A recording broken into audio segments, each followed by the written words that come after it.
Hello students, 71st BPSC prelims की हमारी तैयारी चल रही है। हम लोग पीवाईक्यू डिस्कस कर रहे हैं। अभी 78th का पेपर चल रहा है। बहुत ही डिटेल से डिस्कस किया जा रहा है, जिससे आपका बहुत सारा टॉपिक जो है वो कवर हो जा रहा है। ठीक है, आज भी हम लोग काफ़ी डिटेल से डिस्कस करेंगे पॉलिटी और हिस्ट्री के कुछ क्वेश्चंस। चलिए हम लोग स्टार्ट करते हैं। वीडियो स्टार्ट करने से पहले मैं आपको बता देती हूँ, मैंने अभी तक 3 बार बीपीएससी क्लियर किया है और अभी मैं असिस्टेंट कमिश्नर स्टेट टैक्स के पोस्ट पर हूँ। इसके पहले मैंने बीडीओ के पोस्ट पर भी काम किया है। तो चलिए हम लोग वीडियो स्टार्ट करते हैं। सब 131 नंबर क्वेश्चन तक हमारा हो गया था। 132 नंबर क्वेश्चन आज हम लोग करेंगे। In October 1943 Subhas Chandra Bose set up a provisional government of free India which was recognized by how many countries including Japan. ठीक है, 1943 में सुभाष चंद्र बोस जी ने एक प्रोविजनल सरकार स्थापित की थी, इसका नाम था आज़ाद हिंद सरकार। ठीक है, आप लोग सुने होंगे आज़ाद हिंद सरकार। इसकी स्थापना किसने की थी? आज़ाद हिंद फौज का स्थापना भी किए थे इन्होंने और आज़ाद हिंद सरकार का भी। तो एक फौज भी बनाए थे और एक सरकार में ये खुद ही अपने आप को प्रेसिडेंट भी ये किए थे कि मैं अब आज़ाद हिंद का यानी कि फ्री इंडिया का सरकार है और मैं उसका प्रेसिडेंट हूँ। ठीक है, 1943 में इन्होंने किया था, जिसको कुछ देशों ने रिकॉग्नाइज भी किया था, इंक्लूडिंग जापान। मतलब जापान तो ऐसा कंट्री था जिसने ही इसको बैक्ड किया था। ऐसा माना गया था कि इस सरकार के पीछे, ये जो गवर्नमेंट है इसके पीछे जापान ही है। जापान ने ही इसको, मतलब एक तरह से ये सरकार एक पपेट सरकार थी। ठीक है, किसकी पपेट थी? पपेट माने पुतली होता है, कठपुतली। तो किसकी पुतली थी? जापान की। ऐसा माना गया क्योंकि सेकेंड वर्ल्ड वॉर चल रहा था और आपको पता है जापान उसमें बहुत ही पावरफुल था। जापान को डाउन करने के लिए अमेरिका उस पर एटम बम गिराया था, तब जाके जापान जो है वो डाउन हुआ था। ठीक है, तो कितने देशों ने उसको रिकॉग्नाइज किया था? तो कुल मिला के 9 देशों ने उसको रिकॉग्नाइज किया था। वैसे ये क्वेश्चन बहुत ही टफ है। अगर देश पूछता कि कौन कौन से देशों ने किया तो बताया जा सकता था, मगर कितने देश हैं एक्चुअल में, तो टोटल 9 कंट्रीज ऐसे थे जिसने हमारी सरकार जो बनाई थी सुभाष चंद्र बोस जी ने, उसको रिकॉग्नाइज किया था। थोड़ा सा इस सरकार के बारे में और हम लोग जान लेते हैं। कौन सा सरकार बनाया गया था? The provisional government of free India, मतलब आज़ाद हिंद सरकार। ठीक है, ये बहुत ही शॉर्ट लिव्ड था, माने बहुत ही कम, 2 ही साल तक चला, फिर तो डेथ ही हो गया सुभाष चंद्र बोस जी का और ये सरकार भी खत्म हो गया। ये जापानीज कंट्रोल्ड एक सरकार थी जिसका कंट्रोल जापान के पास था। इंडिया में एक सरकार का गठन करना था। It was established in Japanese occupied Singapore. कहाँ पे इसका गठन हुआ? सिंगापुर में। ये मोस्ट इंपॉर्टेंट पॉइंट है, लिख लीजिए। आज़ाद हिंद सरकार का गठन सिंगापुर में हुआ था। वर्ल्ड वार 2 चल रहा था उस समय, अक्टूबर 1943 में, और किया था किसने? सुभाष चंद्र बोस जी ने। ठीक है, और किसकी, मतलब ये पपेट सरकार मानी जाती है किसकी? जापान की। क्योंकि इस सरकार में और इस जो आज़ाद हिंद फौज था उसमें जो सेना सब था, वो लोग भी जापान, मतलब इंडिया का ऐसा सेना जिसको जापान ने पकड़ा हुआ था, ऐसे लोग, तो उनको जापान ने छोड़ दिया था आज़ाद हिंद फौज का गठन करने के लिए। ठीक है, ये देख लीजिए। ये उस समय मात्र 2 साल चला था, 1943 से 1945, आज़ाद हिंद सरकार। फ्लैग भी बना लिया था, एम्बलम भी था उसका, मतलब चिन्ह भी था। ठीक है, चिन्ह क्या था? टाइगर चिन्ह है और ये फ्लैग है। पहले इंडिया का फ्लैग यही हुआ करता था, बीच में ये था, अब अशोक चक्र हो गया है। अब नहीं, मतलब आज़ादी के बाद से ही फिर अशोक चक्र को ये किया गया, उसके पहले ये चलता था। ठीक है, मोटो भी था इसका। क्या था motto? Unity, faith and sacrifice. Anthem भी था इसका अपना, सब सुख चैन करके एक नेशनल एंथम भी था। सील भी था, आज़ाद हिंद जिंदाबाद। ठीक है, उसके बाद इसका स्टेटस क्या था कि ये पपेट स्टेट था एम्पायर ऑफ जापान का। मतलब एक तो हम लोग पहले से ही ब्रिटेन के, मतलब गुलाम की तरह से थे। ठीक है, ब्रिटेन के। और अब क्या था कि जापान और ब्रिटेन, यूके, ये लोग आपस में ही लड़ रहे थे ना सेकेंड वर्ल्ड वॉर में। तो जापान जो है वो अब कंट्रोल करना चाहता था इंडिया पे इस सरकार के माध्यम से। कैपिटल जो है वो रखा गया था कि ठीक है, नई दिल्ली कैपिटल होगी, फिलहाल के लिए सिंगापुर और पोर्ट ब्लेयर। ऑफिशियल लैंग्वेज हिंदुस्तानी था, डेमोनिम इंडियन। गवर्नमेंट प्रोविजनल सरकार थी। प्रेसिडेंट बस 1943-1945 सुभाष चंद्र बोस जी रहे। 21 अक्टूबर को इसका गठन हुआ, 18 अगस्त 1945 को ये खत्म हो गया जब सुभाष चंद्र बोस का डेथ हो गया था। ठीक है, मतलब कुछ खास किया नहीं ये सरकार जो है, इस आज़ाद हिंद सरकार का कुछ खास ऐसा वर्क जो है वो नहीं रहा। The provisional government of free India, जिसका नाम आज़ाद हिंद सरकार था, इसको 9 देशों ने रिकॉग्नाइज किया था। ये 9 देश कौन कौन थे? Germany, Japan, Italy. ये लोग तो ऐसा देश है, जर्मनी, जापान, इटली, जो सेकेंड वर्ल्ड वॉर चल रहा था उसमें जो दूसरा साइड पावर था, एक्सिस पावर, तो ये लोग एक्सिस पावर में थे। Germany, Japan, Italy. जर्मनी में हिटलर था, इटली में मुसोलिनी थे, और जापान तो था इन लोग के साथ। उसके बाद थाईलैंड, बर्मा, म्यांमार, क्रोएशिया, मांचुको और फिलीपींस, ठीक है, and the Republic of China. और चाइना ने भी उस समय जो है ना इसको रिकॉग्नाइज किया था। तो 9 देशों ने रिकॉग्नाइज किया था। Additionally Ireland sent a note of congratulation. Last में आयरलैंड जो है वो कॉन्ग्रेचुलेशन का नोट भी दिया था कि अच्छा हुआ, आज़ाद हिंद का सरकार का गठन हो गया। ठीक है, तो इससे संबंधित क्या ही क्वेश्चन बन सकता है कि कहाँ गठन हुआ, किस किस देश का बैक था इस पर, माने किस देश का ये पपेट सरकार थी, किसने गठित किया, यही सब क्वेश्चन बनेगा। नेक्स्ट क्वेश्चन है 133 नंबर। What is the title of the film by Payal Kapadia for which she became the first Indian film maker to win the grand prix award at the Cannes film festival in May 2024। Current affair का question है, ठीक है। उस समय ये हुआ था कि पहला कोई इंडियन फिल्म जो है वो कांस में उसको मिला था ग्रैंड प्रिक्स अवार्ड, पहली इंडियन फिल्म मेकर पायल कपाड़िया को। तो किस फिल्म के लिए मिला था? तो फिल्म का नाम था all we imagine as light, ये उस मूवी का नाम था। करंट अफेयर है, करंट अफेयर्स जो है ये तो या तो लोगों को आता है या तो नहीं आता है, इसमें आप रिस्क क्या ही लेंगे। तो बस करंट अफेयर्स याद करके जाना है। तो कुछ दिन बाद हम लोग करंट अफेयर का सीरीज भी स्टार्ट करेंगे, वह उससे आपको बहुत फ़ायदा होगा। पायल कपाड़िया की film all we imagine as light won the grand prix award at 77th Cannes film festival 2024। This mark a historic moment it as the first grand prix for Indian film के लिए पहला ग्रैंड प्रिक्स।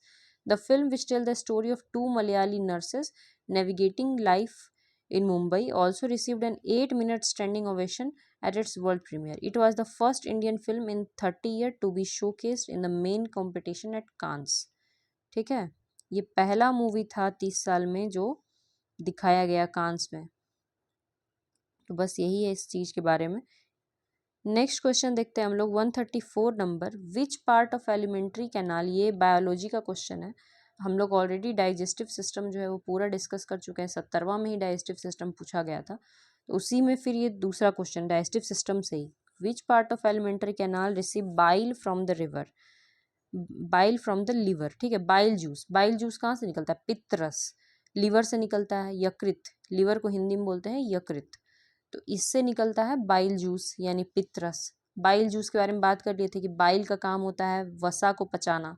वसा माने fat, fat जो हम लोग खाते हैं तेल वगैरह उसको पचाता है बाइल जूस।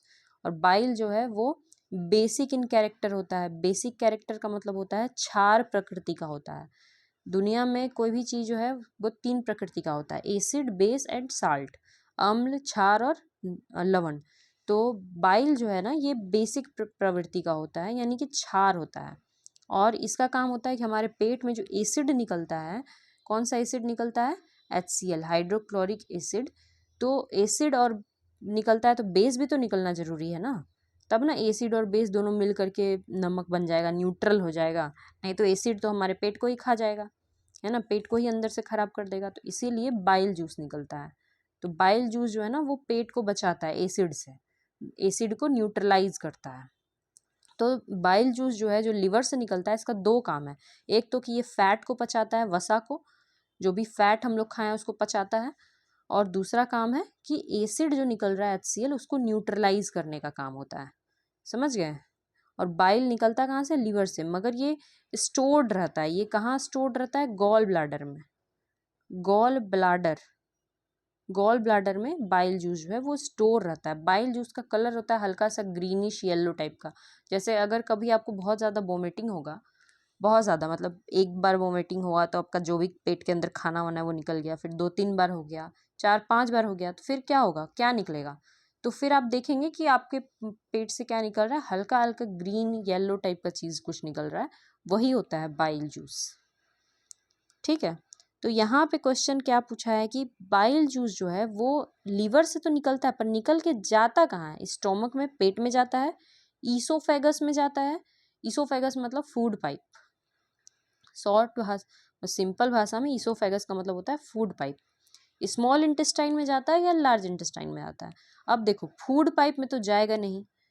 आपको ना पूरा एलिमेंट्री कैनाल इसके लिए याद करना पड़ेगा कि एलिमेंट्री कैनाल बहुत सिंपल है। हम लोग बचपन में ना एलिमेंट्री कैनाल का डायग्राम बनाया करते थे, ठीक है।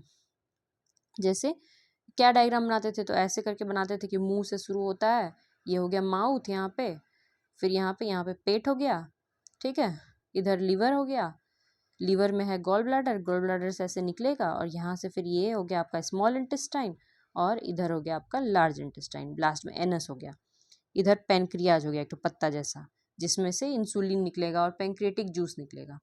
तो ये हम लोग डायग्राम बचपन में स्कूल में बनाया करते थे। तो माउथ के बाद जो खाना जब हम लोग मुंह में खाए तो खाना फिर जो पेट में जाता है तो किस माध्यम से जाता है? फूड पाइप, यही ईसोफेगस है, यानी कि फूड पाइप। यहाँ देखो लिखा है ना ईसोफेगस, ठीक है, फूड पाइप। अब फूड पाइप में तो बाइल जूस जाएगा नहीं, बाइल कहाँ निकल रहा है? लीवर में, ये है लीवर और ये है गॉल ब्लैडर, यहाँ स्टोर्ड है। इसके बाद ये आएगा, तो या तो आपको अगर कंफ्यूज भी होना है तो आप स्टोमक में कंफ्यूज होंगे या फिर स्मॉल इंटेस्टाइन में। लार्ज इंटेस्टाइन में तो कुछ जाता ही नहीं है। लार्ज इंटेस्टाइन जो हमारे पेट का हिस्सा होता है उसमें क्या रहता है? कुछ भी नहीं उसमें, मतलब कि जो भी बचा खुचा चीज़ रहा हमारे खाने से, सब चीज़ निकल गया स्मॉल इंटेस्टाइन में ही, यही स्मॉल इंटेस्टाइन है। सब चीज़ हमारे खाने से जो भी एनर्जी निकलना था वो सब निकल गया। अब फूड चला जाता है लार्ज इंटेस्टाइन में। लार्ज इंटेस्टाइन ऐसे होता है, लार्ज इंटेस्टाइन में जो वाटर और नमक उमक होना था वो निकल जाता है, फिर लास्ट में एनस के माध्यम से बाहर हो जाता है। समझ गए? तो लार्ज इंटेस्टाइन में तो बाइल जूस का कोई काम नहीं है, और ईसोफेगस जो हमारा है वहाँ बाइल जूस जाएगा नहीं, वहाँ भी कोई काम नहीं है। तो या तो पेट में और या तो फिर स्मॉल इंटेस्टाइन में। तो खाना का पूर्ण पाचन जो है वो यहाँ होता है। कहाँ होता है? स्मॉल इंटेस्टाइन में। खाना पूरी तरह से कहाँ पच जाता है? स्मॉल इंटेस्टाइन में।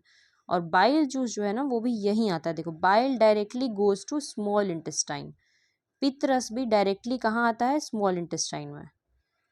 यहाँ पे देखिए, यहाँ पे ये पाइप है, यहाँ आ रहा है, ठीक है। पेट तो यहीं खत्म हो गया, इतना ही दूर में पेट खत्म हो गया, स्टोमक।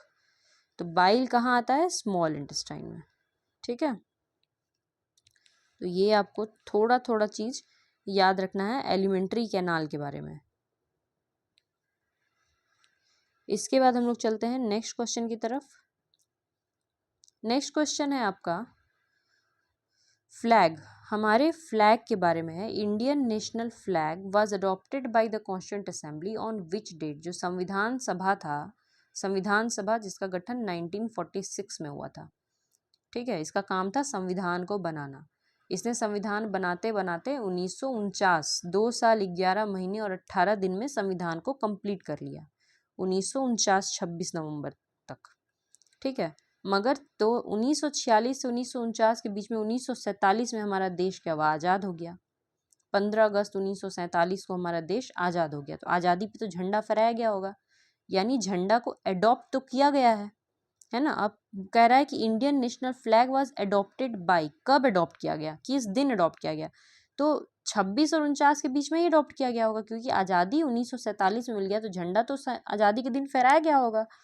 तो इसीलिए आपका ना तो ये आंसर है, ना ये आंसर है, ना ये, सब 1950 लिखा हुआ है ना। 1950 1950 आंसर क्या है? ये है 22 जुलाई 1947। क्या है आंसर? 22 जुलाई 1947। इस दिन जुलाई में हम लोग झंडा तय कर लिए कि हाँ ये हमारा झंडा रहेगा, नेशनल फ्लैग रहेगा, 3 पट्टियों वाला, बीच में हमारा अशोक चक्र रहेगा। हम लोग झंडा को 22 जुलाई तक तय कर लिए ताकि 15 अगस्त को उसको हम लोग फहरा सकें। समझ गए आप लोग?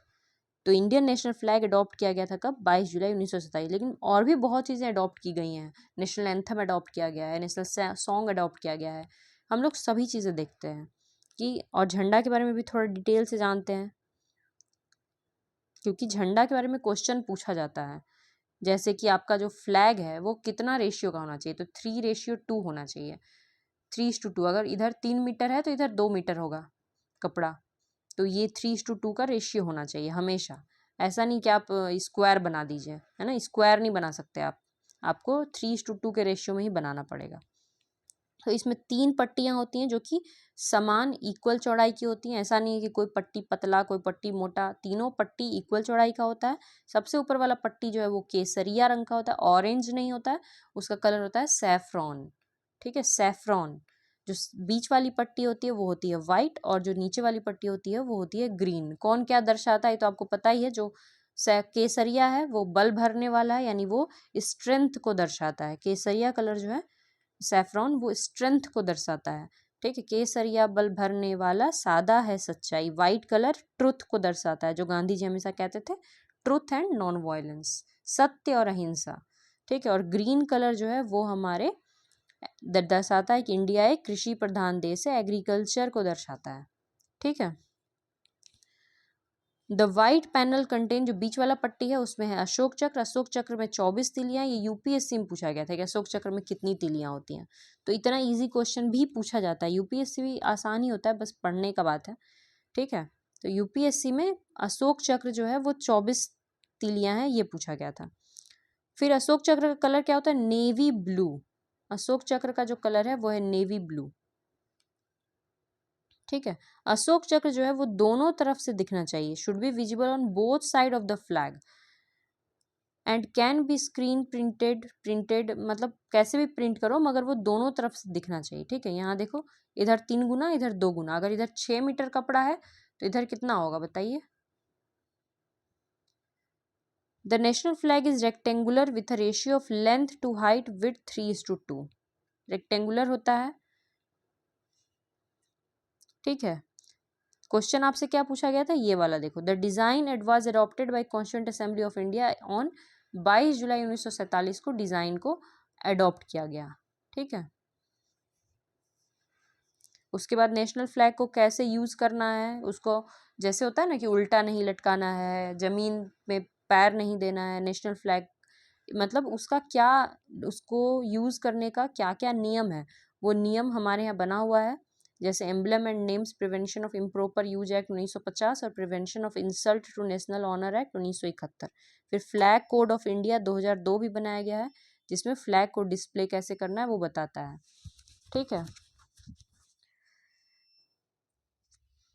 According to the Flag Code of India 2002, there are no restriction on the display of the national flag by the general public। माने जनरल पब्लिक भी झंडा को अपने घरों में यूज़ कर सकते हैं। प्राइवेट ऑर्गेनाइजेशन भी, जैसे आप देखे होंगे बहुत सारा प्राइवेट कोचिंग सेंटर्स वगैरह जो है वो अपने यहाँ, या फिर कोई दुकानदार है वो भी अपने यहाँ झंडा फहराते हैं जिस दिन 15 अगस्त या 26 जनवरी के दिन। एजुकेशनल इंस्टीट्यूशंस ये सब इसको यूज़ कर सकते हैं, except to the extent provided in the emblem and name. मतलब उसी हद तक आप यूज़ कर सकते हैं जहाँ तक ये जो लॉ है ये आपको एप्लीकेबल होता है। ठीक है, नेक्स्ट अब स्टेट एम्बलम, यानी हमारा जो है राजकीय चिन्ह क्या है, भारत का राजकीय चिन्ह क्या है। राजकीय चिन्ह हमारा क्या है? Lion capital of Sarnath. ठीक है, राजकीय चिन्ह हमारा है lion capital of Sarnath, means lion capital. ठीक है, अशोक स्तंभ।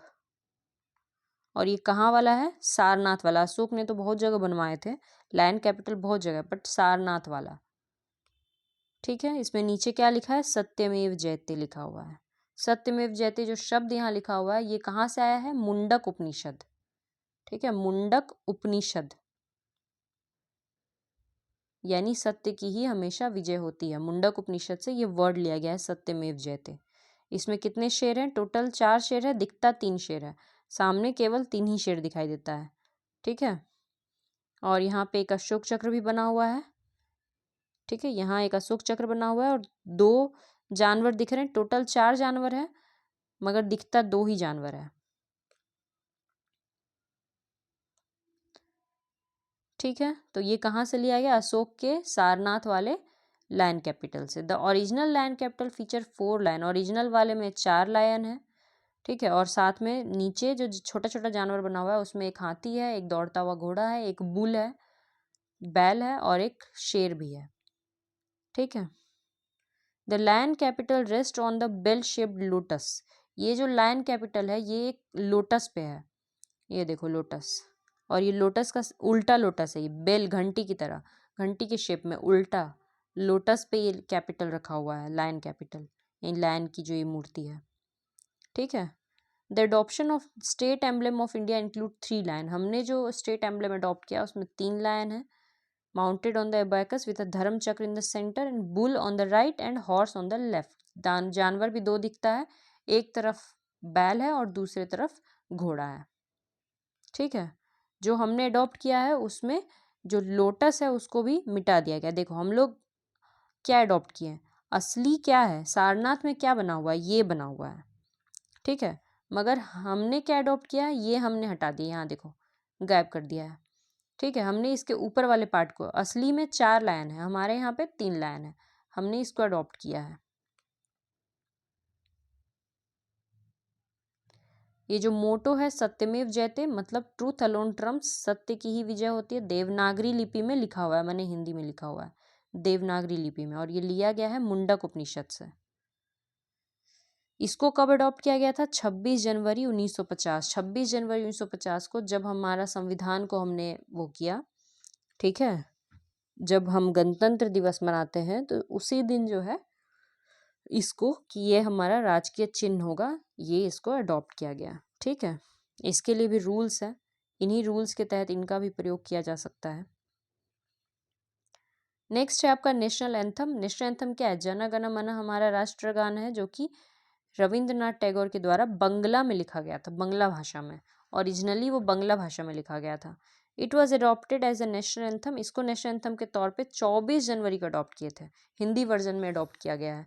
लिखा गया था बंगाली में पर हमने अडॉप्ट किया हिंदी में। और कब किया है, 26 जनवरी को हमने गणतंत्र दिवस मनाना था, 2 दिन पहले ही हमने इसको अडॉप्ट किया, 24 जनवरी को। ठीक है, द फर्स्ट पब्लिक परफॉर्मेंस, पहली बार इस गाना को गाया गया था 27 दिसंबर 1911 को इंडियन नेशनल कांग्रेस के कलकत्ता सेशन में। ठीक है, रविन्द्रनाथ टैगोर ने कब, इंडियन नेशनल कांग्रेस के कलकत्ता सेशन में, कलकत्ता में पहली बार गाया गया था 1911 में। ठीक है, हम लोग जब कांग्रेस पढ़ रहे थे उसमें हम लोग ये सब चीज़ डिटेल में ऑलरेडी डिस्कस किए हुए हैं, आपके नोट्स में होगा सब चीज़। The song consists of 5 stanzas, 5 stanza with its first stanza containing the full version of the national anthem. मतलब गाना तो बहुत ज़्यादा लंबा है पर हम लोग सिर्फ फर्स्ट स्टेंजा जो है, टोटल 5 पैराग्राफ में है, पर फर्स्ट स्टेंजा में ही हमारा राष्ट्रगान खत्म हो जाता है। The full version of national anthem कितना मिनट का है, 52 सेकेंड का है, याद रखना 52 सेकेंड का है। ठीक है, 52 second. Shorter version comprising the first and last line of national anthem, अगर सिर्फ फर्स्ट लाइन और लास्ट लाइन गाते हैं तो वो 20 सेकेंड का होता है, शॉर्ट वर्जन है वो।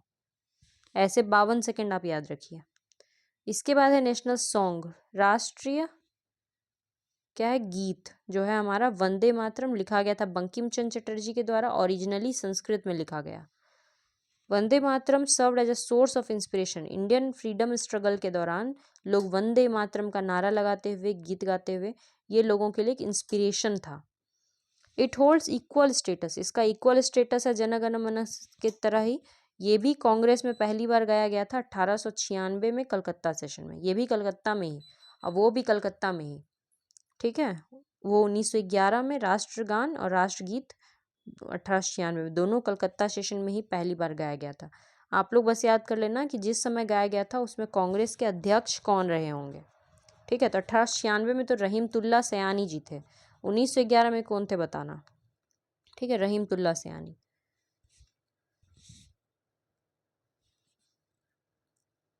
नेक्स्ट है नेशनल कैलेंडर। हाँ, और जो आपका ये है इसको भी अडॉप्ट किया गया था उसी दिन, जिस दिन राष्ट्र गीत अडॉप्ट किया गया उसी दिन राष्ट्रगान, दोनों सेम डे 24 जनवरी 1950 को ही दोनों अडॉप्ट किया गया है, 24 जनवरी 1950। नेक्स्ट है नेशनल कैलेंडर, हमारा राष्ट्रीय कैलेंडर क्या है।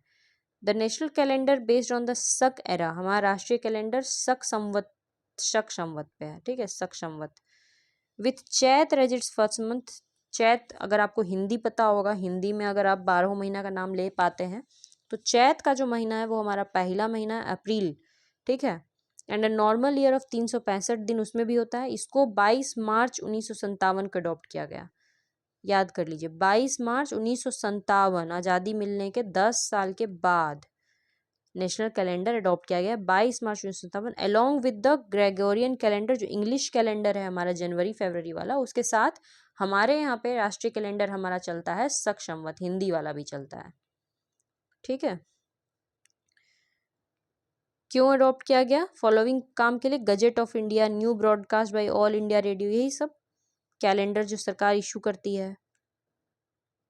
Dates of national calendar have a permanent correspondence with dates of Gregorian calendar, 1 Chaitra falling on 22 March, एक जो चैत्र का 1 तारीख है वो पड़ता है 22 मार्च को normally, and on 21 March in leap year, और लीप ईयर में 21 मार्च को।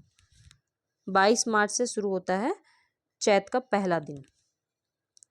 उसके बाद है नेशनल बर्ड और नेशनल एनिमल, तो आपको पता ही है, टाइगर नेशनल एनिमल हो गया, पिकॉक नेशनल बर्ड हो गई।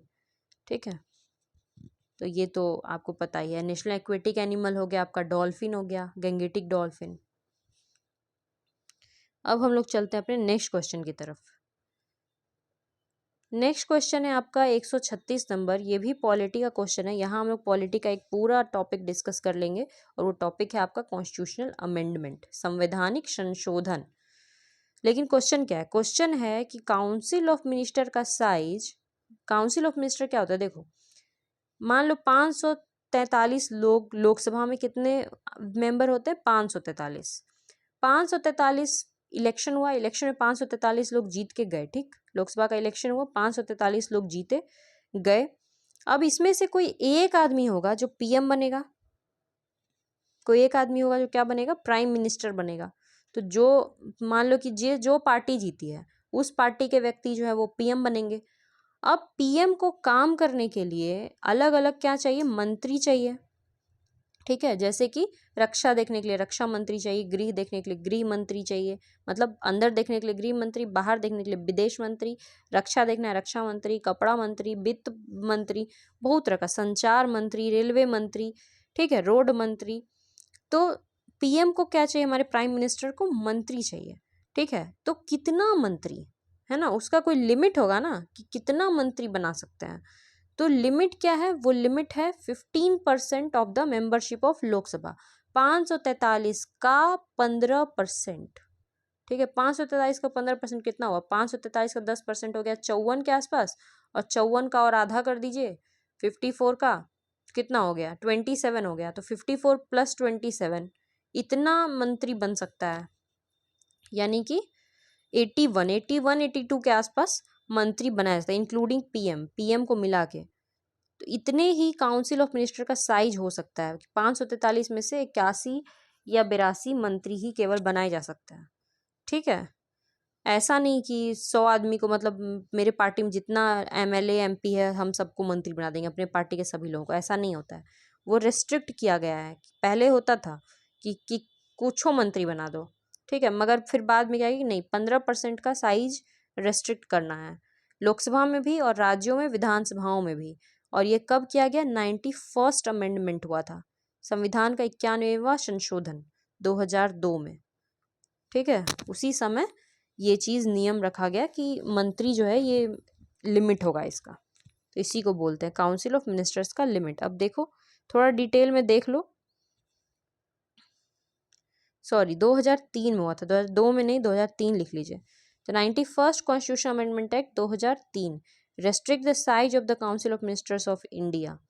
This amendment limits the total number of ministers including the PM. PM को मिला करके टोटल कितना होना चाहिए? 15% of the total strength. Total strength का 15%, लोकसभा में भी और उसी तरह से राज्यसभाओं में भी।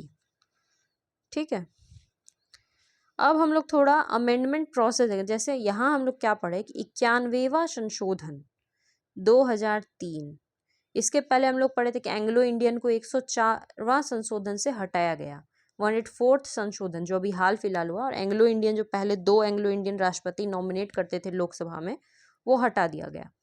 ठीक है, तो ये क्या होता है? संशोधन, संशोधन इंग्लिश में कहेंगे अमेंडमेंट। ठीक है, देखिए हमारा जो संविधान है वो बना 1950 में, बन के तैयार हुआ, हमने अडॉप्ट कर लिया। 1949 में बना, 26 नवंबर को 1950, 26 जनवरी हमने अडॉप्ट किया। तो संविधान जो बन के तैयार हुआ, तो बहुत सारी ऐसी चीज़ें जो आज हो रही हैं जो उस समय नहीं थी। ठीक है, जैसे आज देखिए लिविंग रिलेशनशिप का कॉन्सेप्ट बहुत ज़्यादा चल रहा है ना, मतलब कि बिना शादी के जो वयस्क हैं वो एक साथ रहते हैं, लिविंग रिलेशन। उस टाइम पे ये कॉन्सेप्ट नहीं था, तो संविधान में इसके बारे में कोई रूल रेगुलेशन नहीं था। ठीक है, अब चल रहा है, तो अब तो संविधान को फिर कुछ ना कुछ तो चेंज करना पड़ेगा ना हम लोग को, उसमें इसके बारे में भी ऐड करना होगा। ठीक है, उसके बाद उस टाइम पे जैसे इंटरनेट नहीं था, 1950 के दशक में मोबाइल फोन्स, इंटरनेट नहीं थे, अब हो गए, तो अब हम लोग को इसके अकॉर्डिंग वहां पे चेंज करना पड़ेगा। समझ गए?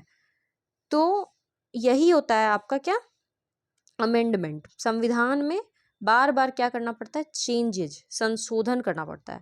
सबसे पहला संशोधन जो फर्स्ट अमेंडमेंट हुआ था वो 1951 में ही हो गया था। 1950 में संविधान अडॉप्ट किया और अगले ही साल संविधान में चेंज करना पड़ा। पहला संशोधन 1951 में ही हो गया था। फिर उसके बाद धीरे धीरे होते गए। मोस्ट इंपॉर्टेंट संशोधन है 42वां संशोधन 1976,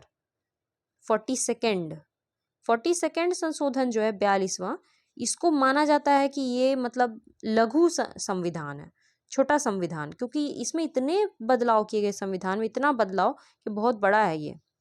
तो ये बहुत इंपॉर्टेंट है 42nd अमेंडमेंट जो हुआ 1976 में। ठीक है, उसके बाद बाकी सभी चीज़ें भी इम्पॉर्टेंट है, छोटी छोटी चीज़ें होती रहीं। तो जैसे कि 91st अमेंडमेंट, जिसमें वो कर दिया कि 15% ही मंत्री होना चाहिए। समझ गए? तो संशोधन करते कैसे हैं, संविधान में चेंजेस करते कैसे हैं, क्या प्रोसेस है, संविधान को मिटा करके कुछ चीज़, कोई आर्टिकल, फिर उसमें दूसरा चीज़ जोड़ने का क्या प्रोसेस है, वो अभी हम लोग पढ़ लेते हैं। और संविधान के किस आर्टिकल में लिखा गया है, कौन करता है ये चेंजेस, क्या राष्ट्रपति करते हैं या प्रधानमंत्री या पार्लियामेंट। तो देखो, the amendment of the constitution, amendment संशोधन का मतलब है संविधान में चेंजेस करना, मेकिंग चेंजेस। ठीक है, जैसे कि जोड़ना, कुछ वेरिएशन करना, कुछ हटा देना। ठीक है, यही है the purpose of the constitution amendment. Purpose क्या है कि आज के हिसाब से संविधान जो हो वो आज के हिसाब से, इसीलिए हमारे संविधान को एक लिविंग डॉक्यूमेंट कहा जाता है। लिविंग डॉक्यूमेंट मतलब जीता जागता डॉक्यूमेंट, उसमें चेंजेस हो रहे हैं। जैसे कोई इंसान है, उसमें चेंजेस होते हैं ना, छोटा से बड़ा होते जाता है तो चेंजेस होते जाते हैं शरीर में, चेंजेस माने लिविंग, जिंदा है। उसी तरह हमारे डॉक्यूमेंट, हमारा कॉन्स्टिट्यूशन में भी चेंज हो रहा है संविधान में, तो हमारा संविधान भी एक लिविंग डॉक्यूमेंट है, यानी जिंदा है। ठीक, प्रोविजंस क्या है, तो संविधान में आर्टिकल 368 भाग 20, संविधान का भाग 20 आर्टिकल 368 में अमेंडमेंट का प्रोविजंस दिया हुआ है कि संविधान को बदलना कैसे, ये भी संविधान में ही लिखा हुआ है, ऐसा नहीं कि अपने मन से बदल दो। संविधान को बदलना कैसे, ये उस समय जो हमारे फोर फादर्स थे, जिन्होंने ये सोचा कि संविधान जो बनाए हैं बी आर अम्बेडकर और बाकी पूरा संविधान सभा के लोग, वो लोग जानते थे कि भविष्य में संविधान को बदलना पड़ेगा भविष्य की जरूरतों के हिसाब से। तो इसीलिए उन लोगों ने उसमें भाग 20 पार्ट 20 में आर्टिकल 368 में सारा जिक्र किया। ठीक है, क्या प्रोसीजर है, संविधान को बदलने का सारा प्रोसीजर आर्टिकल 368 में लिखा है। प्रोसीजर क्या है, देखो, ऐसा कोई बिल, संविधान को चेंज करने का, संविधान में संशोधन करने का कोई भी बिल हो, ये बिल केवल और केवल पार्लियामेंट में ही लाया जा सकता है। पार्लियामेंट माने हमारा संसद में। ठीक है, ये बिल राज्यों की विधानसभाओं में नहीं लाया जा सकता है, not in the state legislature. यानी कोई राज्य अगर चाहे कि हम संविधान को चेंज कर दें तो कभी भी ऐसा नहीं हो सकता है। संविधान को चेंज केवल और केवल पार्लियामेंट यानी संसद ही कर सकती है। ठीक है, तो लिख लीजिए कि ऐसा कोई भी बिल, संविधान संशोधन का कोई भी बिल राज्य की विधानसभाओं में नहीं लाया जा सकता है। The bill can be introduced either by a minister और बाय अ प्राइवेट मेंबर। ये बिल कोई भी ला सकता है, कोई मिनिस्टर हो या कोई प्राइवेट मेंबर हो। प्राइवेट मेंबर मतलब होता है ऐसा व्यक्ति जो मिनिस्टर नहीं है। मिनिस्टर तो केवल 15% आदमी बनेगा ना, उसके अलावा बाकी जो 543 में से जो बाकी लोग बच गए वो सब प्राइवेट मेंबर हैं, चाहे वो रूलिंग पार्टी के हो, माना जैसे रूलिंग पार्टी अभी बीजेपी है, तो चाहे वो रूलिंग पार्टी से हो, चाहे वो विपक्षी पार्टी से हो, वो किसी भी पार्टी के हो, अगर वो मंत्री नहीं है तो वो प्राइवेट मेंबर है। ठीक है, तो संविधान संशोधन का बिल कोई भी ला सकता है, सिर्फ ऐसा नहीं कि मंत्री ही लाएगा, ये प्राइवेट मेंबर लोग भी ला सकते हैं। और तीसरा पॉइंट में लिखिएगा, तो इस बिल को लाने के लिए प्रेसिडेंट का प्रायर परमिशन का जरूरत नहीं है। प्रायर परमिशन माने पूर्व अनुमति, तो पूर्व अनुमति का जरूरत नहीं होता है। ऐसा नहीं कि पहले प्रेसिडेंट से अनुमति ले फिर बिल को लाएं, डायरेक्ट बिल ला सकते हैं, बाद में प्रेसिडेंट के पास जाएगा वो बिल। उसके बाद चौथा पॉइंट लिखिए, the bill must be passed in each house by special majority. यह बिल विशेष बहुमत से दोनों हाउस में पास होना चाहिए। ईच हाउस माने लोकसभा में भी पास होना चाहिए एंड राज्यसभा में भी विशेष बहुमत से पास होना चाहिए। विशेष बहुमत, सिंपल बहुमत नहीं। सिंपल बहुमत होता है 50%, 50% से ऊपर। सिंपल बहुमत नहीं चाहिए, विशेष बहुमत चाहिए। विशेष बहुमत का मतलब होता है कि जितने लोग उस दिन प्रेजेंट हैं, जितने लोग हाउस में प्रेजेंट हैं और वोट दे रहे हैं, उन सभी लोगों का 2/3, और ये 50% से तो ऊपर ही होना चाहिए। जैसे 543 है हमारा, उसका आधा करेंगे तो कितना होगा, 272 के आसपास होगा। तो 272 से तो ज़्यादा चाहिए। मान लो उस दिन 300 लोग ही जुटे हुए हैं, जिस दिन आया ये बिल वोटिंग के लिए, उस दिन मान लेते हैं कि 543 में से 300 लोग ही प्रेजेंट थे, 300 लोग ही वोट दे रहे हैं। तो 300 लोग जो वोट दे रहे हैं ना, इसका कम से कम 2/3 से तो ज़्यादा ही, 2/3 से ज़्यादा ही से पास होगा। 2/3 क्या होगा इसका, 3 से काटो 100, 200, यानी 200 से ऊपर वोट मिलना चाहिए। अगर मान लेते हैं कि 200 वोट मिल गया, ठीक है, मान लेते हैं 210 वोट मिल गया, तो क्या बिल पास हो जाएगा? नहीं, क्योंकि 210 तो 50% से कम है ना। 50% तो हाउस का 272 होता है। तो जब तक 300 में 272 या 273 आदमी जब तक नहीं वोट देंगे बिल के पक्ष में, तब तक बिल पास नहीं होगा। तो सिंपल मतलब ये है कि विशेष बहुमत का मतलब होता है कि जितने लोग प्रेजेंट हैं और वोट दे रहे हैं उसका 2/3, लेकिन ये भी 50% से ज़्यादा होना चाहिए। जो 50% है हाउस का पूरा, उससे तो ज़्यादा ही होना चाहिए, 2/3। समझ गए? तो ये है विशेष बहुमत।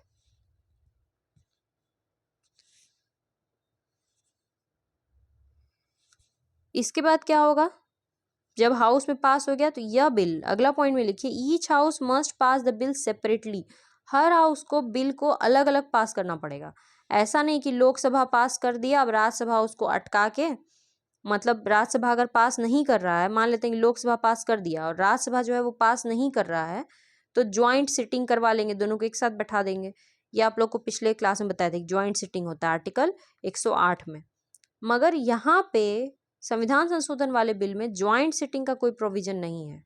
दोनों जो हाउस है, दोनों को अलग अलग इस बिल को पास करना पड़ेगा, ठीक है, अलग अलग, विशेष बहुमत से, स्पेशल मेजोरिटी से, और अलग अलग। लिख लीजिएगा ये पॉइंट कि ज्वाइंट सिटिंग का कोई प्रावधान नहीं है, ठीक है, ज्वाइंट सिटिंग का कोई प्रावधान यहाँ पे नहीं है। संयुक्त बैठक, ज्वाइंट सिटिंग का मतलब होता है संयुक्त बैठक, जो प्रेसिडेंट बुलाते हैं। मतलब कि मान लो कि कोई सिंपल बिल है, अमेंडमेंट बिल नहीं है, सिंपल कोई बिल है, तो वो बिल अगर लोकसभा मान लेते हैं पास कर दिया और राज्यसभा उसको रोक दिया, तो प्रेसिडेंट क्या करेंगे, ज्वाइंट सिटिंग बुलाएंगे, संयुक्त बैठक, आर्टिकल 108 से, कि दोनों एक ही कमरा में आके बैठो, सभी लोग, 543 इसका और 250 इसका, सब एक साथ बैठेंगे और फिर उस बिल पे चर्चा होगी और फिर उस बिल को पास किया जाएगा। तो तब जब वोटिंग होगा तो 543 लोग तो पहले से ही मेजोरिटी में, 250 के सामने, तो ये तो जीत ही जाएगा, ठीक है। और वो जो ज्वाइंट सिटिंग होता है उसका जो चेयरमैन होते हैं वो लोकसभा के ही स्पीकर होते हैं, पर बुलाने का काम प्रेसिडेंट का होता है। मगर वो नॉर्मल बिल की बात है। अमेंडमेंट बिल जो है, जिसकी अभी हम लोग चर्चा कर रहे हैं, संविधान संशोधन बिल, इस बिल में ज्वाइंट सिटिंग का कोई प्रावधान नहीं है, ठीक है। If the bill seek to amend the federal provision of the constitution, अगर बिल जो है वो संविधान के किसी संघीय प्रावधान को चेंज करने के लिए, संघ प्रावधान, फेडरल प्रोविजन मतलब क्या होता है कि राज्यों से संबंधित है, अगर कुछ ऐसा है जिससे राज्य और केंद्र सरकार के बीच का जो है संबंध उससे निर्धारित होना है, कुछ ऐसा बिल है, जैसे जीएसटी का जो बिल आया था, टैक्स लगाना, 1 कंट्री 1 टैक्स, ये सिस्टम था कि एक देश है, केवल एक टैक्स लगा। पहले होता था ना कि सब राज्य का अपना अपना टैक्स सिस्टम होता था, सब राज्य अलग अलग टैक्स लगा रहा है चीज़ों पे। तो आया कि नहीं 1 कंट्री 1 टैक्स, तो इससे क्या होता है कि राज्यों के हित प्रभावित हो रहे थे। राज्य जो है उसको फिर जीएसटी लग जाने से टैक्स जो है उस पर असर पड़ता, फिर वो अब टैक्स लगाने के लिए लायबल नहीं है राज्य। तो जब जीएसटी बिल आया, जीएसटी बिल भी संविधान संशोधन बिल ही है, आर्टिकल 101 से जीएसटी आया है, तो जब जीएसटी आया तो क्या किया कि मतलब इसको क्या है, लोकसभा एंड राज्यसभा तो पास करेगा ही अलग अलग, प्लस इसको सभी राज्यों में भी भेजा जाएगा, राज्यों की विधानसभाओं से पास होने के लिए। और कम से कम 50% जो राज्य है वो इसको पास करना चाहिए। 50% राज्य में कितना है, टोटल आपका 28 राज्य है तो 14 यानी 15 राज्य, 14 तो 50% और 51%, है ना। कम से कम 15 राज्यों से इसको बिल को पास होना चाहिए, तब ये बिल पास माना जाएगा। यानी कि अगर कोई ऐसा बिल है जिसमें राज्यों की के हित शामिल हैं तो उस बिल को राज्यों में भी फिर हाफ ऑफ द स्टेट से पास कराना जरूरी है। हाफ ऑफ द स्टेट, कम से कम legislature of half of the state. और स्टेट इसको कैसे पास करेंगे, सिंपल मेजोरिटी से। सिंपल मेजोरिटी मतलब वही 50% से, जैसे हमारा बिहार का 243 है तो उसका जो है आप 50% कर लो, समझ गए। तो कोई ऐसा बिल जिसमें राज्यों के हित शामिल है उसको राज्यों के पास भेजो, और कम से कम 15 राज्य या फिर 50% जो राज्य हैं वहां से वो पास होना जरूरी है। और राज्य इसको पास करते हैं सिंपल मेजोरिटी से, स्पेशल मेजोरिटी से नहीं, ठीक है। आफ्टर नेक्स्ट है, after duly pass by both house of parliament, जब जो बिल है अमेंडमेंट बिल, संविधान संशोधन विधेयक जो है वो जब पार्लियामेंट के दोनों हाउस से पास हो जाएगा, पार्लियामेंट का दोनों हाउस माने लोकसभा एंड राज्यसभा, प्लस अगर राज्यों के हित वाली बात है यानी राज्यों के पास गया है तो राज्यों से भी अगर वो रेटिफाई होके आ गया है तब वो बिल प्रेसिडेंट के पास जाएगा उनके एसेंट के लिए, ठीक है। लास्ट में बिल किसके पास जाएगा, प्रेसिडेंट के पास जाएगा। आपको पता है कोई भी बिल पे जब तक प्रेसिडेंट साइन ना करे तब तक वो बिल कानून नहीं बनता, एक्ट नहीं बनता है, तो फिर वो प्रेसिडेंट के पास रखा जाएगा। उसके बाद टाइप्स ऑफ फिर क्या, फिर प्रेसिडेंट जो है ना उनको असेंट देना जरूरी है। प्रेसिडेंट जो है वो अपना असेंट को रोक नहीं सकते हैं, ठीक है। यहाँ देखो, the president must give his assent to the bill, must give, president को एकदम मस्ट है अपना असेंट देना ही होगा। ऐसे तो कोई भी बिल जब आम बिल होता है तो प्रेसिडेंट के पास 3 ऑप्शंस होते हैं, 1 2 3। जो फर्स्ट ऑप्शन होता है वो होता है कि बिल को असेंट दें, असेंट माने पास करें। दूसरा ऑप्शन होता है बिल को विथहोल्ड करें, विथहोल्ड माने रख लें चुपचाप, साइन ही नहीं कर रहा है, कोई बात करने आ रहा है तो बात ही नहीं कर रहे हैं बिल के बारे में, तो वो हो गया कि बिल जो है वो जाके प्रेसिडेंट के पास सड़ जाएगा, वो कुछ नहीं हुआ, कोई कानून नहीं बना। तो ऐसा मगर जल्दी कोई प्रेसिडेंट करते नहीं है, ठीक है। तो पहला उनके पास ऑप्शन होता है बिल को असेंट देना, दूसरा होता है विथहोल्ड कर लेना, और तीसरा ऑप्शन जो प्रेसिडेंट के पास है वो है बिल को वापस भेज देना, रिटर्न कर देना, ठीक है। रिटर्न कर देना कि इसमें चेंजेस करके तुम हमको दो दोबारा। फिर से अगर लोकसभा और राज्यसभा उसको पास करके जब दोबारा भेजेगा तब तो उनको पास करना एकदम जरूरी हो जाता है। वो 2 बार मतलब 1 बार से ज्यादा वो बिल को लौटा ही नहीं सकते हैं। एक बार अगर लौटा दिए और वो वापस आ गया बिल उसी हालत में चाहे कुछ चेंज उंज करके, तो उनको एसेंट देना एकदम जरूरी ही हो जाता है, समझ गए। मगर संविधान संशोधन का जो बिल होता है उस पे प्रेसिडेंट के पास ये 3 ऑप्शन नहीं है, उस बिल को उनको साइन करना ही करना है, ना रोक सकते हैं ना फिर वापस भेज सकते हैं, समझ गए। प्रेसिडेंट को अपना एसेंट देना ही देना है संविधान संशोधन वाले बिल को, ना तो विथहोल्ड कर सकते हैं ना तो रिटर्न कर सकते हैं। और जैसे ही वो एसेंट दे देंगे तो बिल जो है वो क्या हो जाएगा, एक्ट बन जाएगा, कॉन्स्टिट्यूशनल अमेंडमेंट एक्ट हो जाएगा वो, ठीक है, संविधान संशोधन अधिनियम। अब टाइप्स ऑफ अमेंडमेंट देखिए कि हमारे यहाँ 368 आर्टिकल 368 में कितने तरह के संशोधनों की बात है। तो मुख्य रूप से 2 तरह का संशोधन है। एक तो है स्पेशल मेजोरिटी बाय पार्लियामेंट, जो भी बता दिए। स्पेशल मेजोरिटी में कंफ्यूज नहीं करना, स्पेशल मेजोरिटी का मतलब होता है कि जितना लोग उस दिन प्रेजेंट और वोट दे रहा है उसका 2/3, मगर ये भी 50% से ज्यादा होना चाहिए। टोटल मेंबर जितने होते हैं 543, उसका 50% हो गया आपका 272 73, तो इससे तो ज्यादा ही होना चाहिए हमेशा, 272 से ज्यादा ही होना चाहिए। जितने लोग प्रेजेंट वोट कर रहे हैं उसका 2/3 by special majority of parliament plus. एक तो ये हो गया पहला तरीका, ये हो गया कोई भी बिल को, कोई भी संशोधन संविधान में चेंज करने के लिए। और दूसरा तरीका है कि स्पेशल मेजोरिटी तो पार्लियामेंट करे ही, प्लस राज्यों के पास भेजे, हाफ ऑफ द राज्यों के पास, मतलब भेजेंगे सबके पास, मगर हाफ ऑफ द राज्य कम से कम जो है उसको पास करें। और राज्य कैसे पास करते हैं? Simple majority. सिंपल मेजोरिटी मतलब होता है बस जितना उनका 50% है उससे पास कर देना है उनको, ठीक है। और एक और टाइप का होता है संविधान में संशोधन, वो होता है सिंपल मेजोरिटी बाय पार्लियामेंट। समझो आपके 3 तरह का संशोधन होता है, 3 तरह का। एक तो हो गया कि पार्लियामेंट ही बस सिंपल मेजोरिटी से, सामान्य बहुमत से पार्लियामेंट ही पास करे। सामान्य बहुमत कुछ नहीं होता है, 50% होता है, जितने लोग हैं उसका 50%, यानी 272। या तो फिर स्पेशल मेजोरिटी से पास करे, जो आपको बता दिए हैं, और या तो फिर स्पेशल मेजोरिटी से भी पास करे प्लस राज्यों के पास भी भेजे। तो अगर राज्यों से संबंधित कोई मैटर होगा तो राज्यों के पास भी भेज देंगे, ठीक है। However these amendments are not deemed to be amendments. लेकिन अगर 50% से ही बस करते हैं, यानी सामान्य बहुमत से, तो उसको अमेंडमेंट नहीं मानते हैं, उसको संशोधन नहीं माना जाता है। अगर सामान्य बहुमत से कर रहे हैं तो उसको संशोधन नहीं मानते हैं, ठीक है।